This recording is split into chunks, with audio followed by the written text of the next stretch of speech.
The Master of Bias is here, and it's giving us one hell of a fight to get. Hello you sex beasts, and welcome back to War Thunder. Operation Summer is going in full force and already frustrating a lot of people with only stage 1 of the grind. This year you can unlock the T-34E, which has been available before, or you can swap it out for a couple of other tanks. But the main star of this Operation Summer is this, the IS-7. Now, as a content creator, I could simply ask Gaijin to get this one, as I have done before with previous event vehicles, and I might even do that if the grind turns out to be too hard and I won't be able to get it myself, but I will try to get this one myself, just as I did with the i301 and the Furry Tiger. Now the event is a little bit different this year. We have two stages. Stage 1 is currently going on and consists of the completion of tasks. Reddit user Spaminator 500 made this handy table that you're seeing on the video right now, comparing how quickly you can get stuff per daily tasks done. As you can see, you can easily get everything in time with doing only 3 out of the 4 daily tasks every day. And you can even still get the IS-7 blueprint if you start today and haven't done any tasks beforehand. Why do I say 3? Why not all 4? Well, because the tasks are for the most part quite simple except for one of them.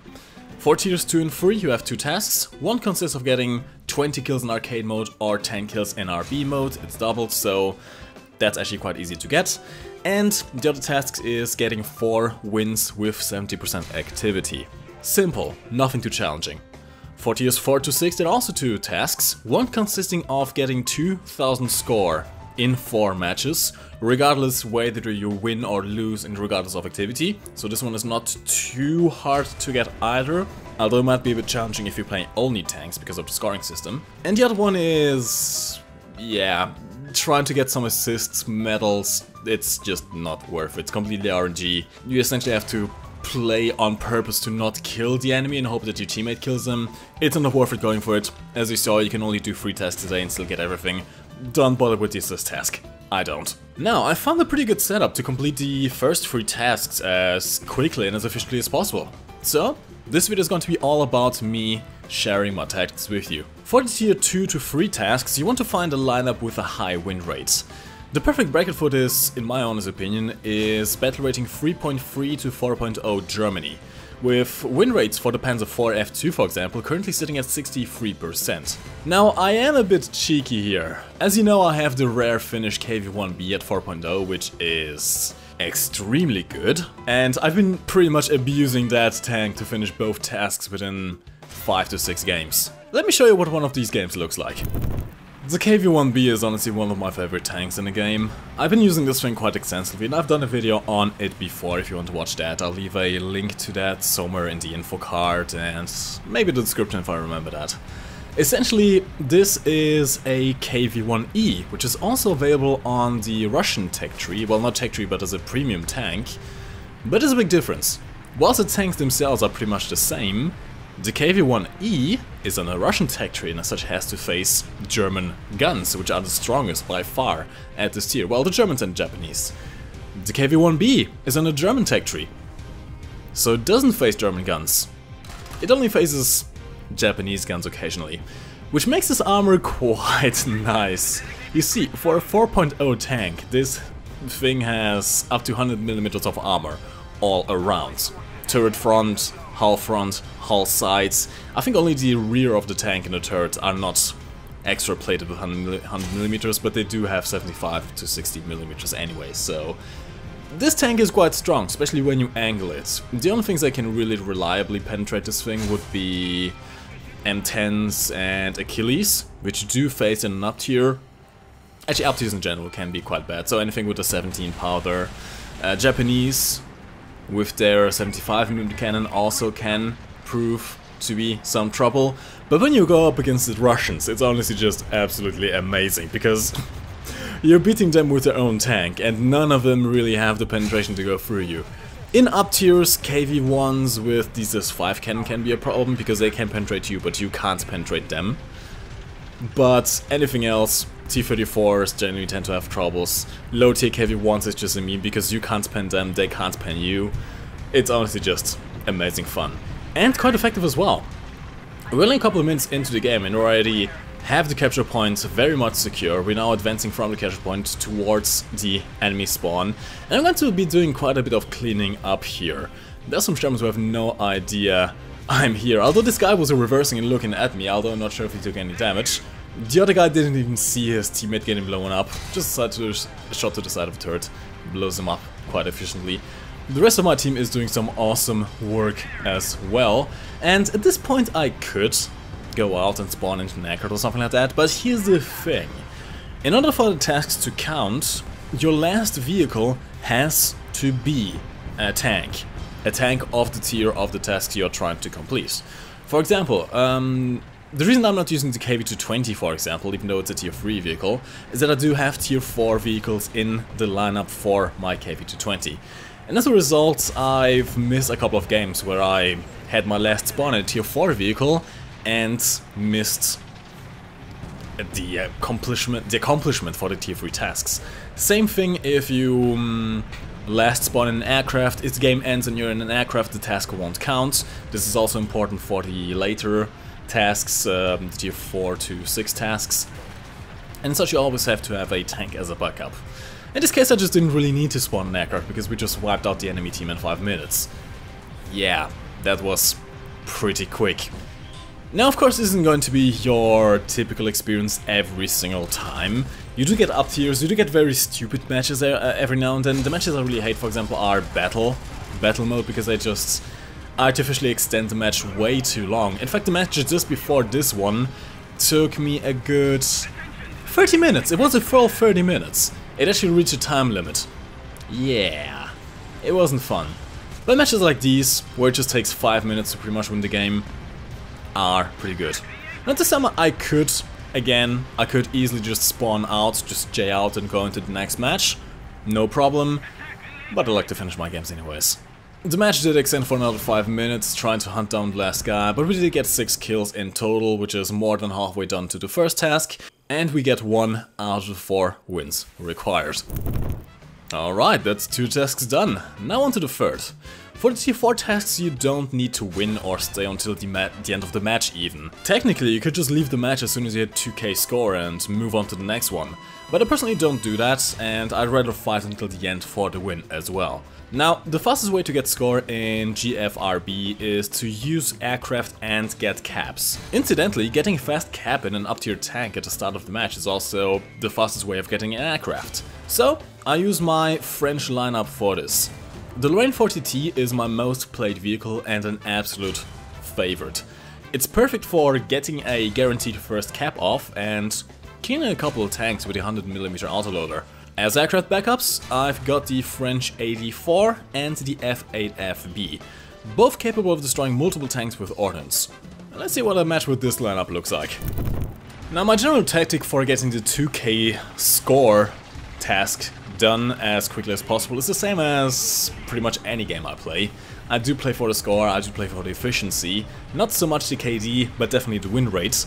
And honestly, my French Lorraine lineup is just a perfect lineup for that. The Lorraine is extremely fast, and as you can see, we are the first to the A cap. Especially in Normandy, this is something I always do in every match I go that I have some fast tanks in. Try to get the first cap on A off. Oh god! Ooh, that was some bad play on my part, but it actually saved me that I was showing my engine to the guy. His ZFS did not go through my engine and spared my life. That was actually a bit risky. That was actually a bit dumb. I could have died before getting the cap there, and I wouldn't have been able to spawn into an aircraft, which I do need to get the score done quickly.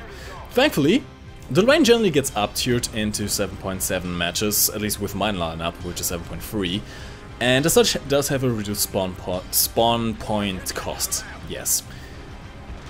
Given that it's also one of the fastest tanks at its battle rating, and can pretty much guarantee a cap, and a single cap is enough to guarantee yourself the spawn points to spawn into an aircraft, I don't really need to do much else here. I could just J out, but I generally try to at least get some more kills in and try to help our team out. But I can't honestly just J out right now, or get killed by a mouse, as it happens, and spawn into an aircraft.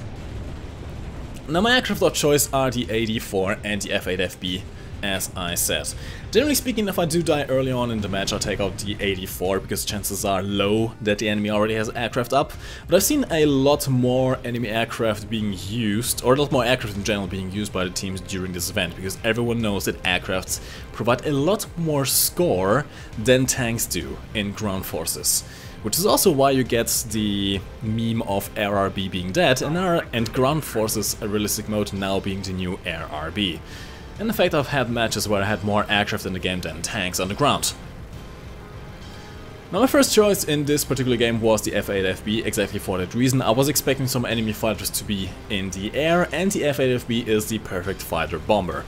It carries 3 1000-pounder bombs, which is 2 drops, enough to kill any tank in the game with a good enough shot, as that mouse is sadly going to discover any second now. Sadly, the F8FB isn't exactly quite strong against trees. And I wasted, but it doesn't matter. Even though I died early in the Lorraine without a kill, even though I only got 1 kill in the F8FB, I still had enough spawn points to spawn into my 84 with a full loadout of ordnance. Now at this moment I still haven't gotten my score. It would have been better if I didn't die with my F8FB in that unfortunate meeting with the Stalinwood tree, and if I had been able to drop the second bomb and a second target. But as it stands, it doesn't really matter. The enemy doesn't have any aircraft up in the air, and the 84 is just an amazing score builder. Keep in mind, you get score not just for killing stuff, but also for simply damaging stuff, hitting stuff, critically damaging stuff. This thing has 3 bombs, 2 1000-pounder and 1 2000-pounder bomb, and 24 rockets.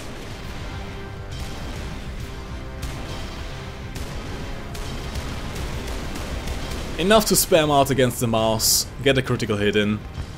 Dropped the bomb but missed it completely. I believe either the mouse died early or I might have dropped the bomb into the building next to him, completely nullifying the explosive effect.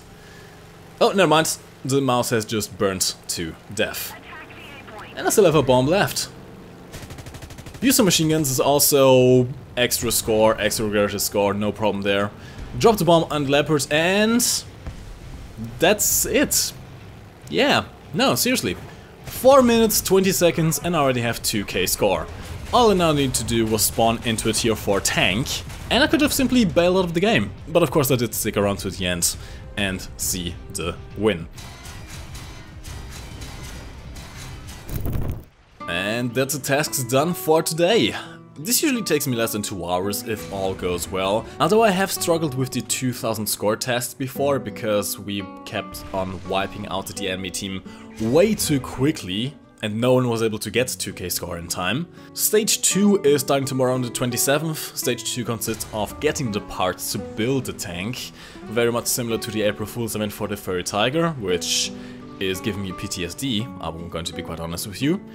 If I find a way to get the parts efficiently, I'll do another video on that, although chances are I'll be too busy going through the mindless grind and wanting to throw myself off a bridge again. But hey, I might stream it again over on twitch.tv/MikeGoesBoom for 16 hours, 20 hours, 24 hours, probably the entire week. Yeah, no. On a secondary note, if you haven't watched the last video about the Panthers, I fully recommend to give it a watch.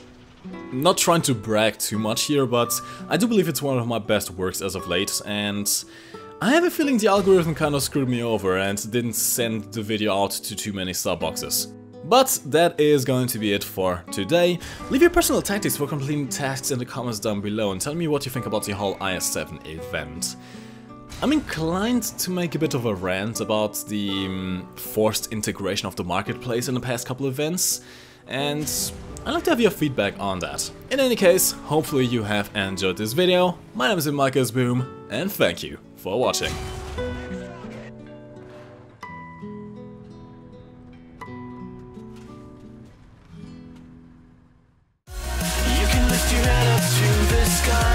Take a deeper breath and give it time. You can walk the path among the lines with your shattered frame of mind. Or instead you could always stay. We can wait right here and play until somehow you can find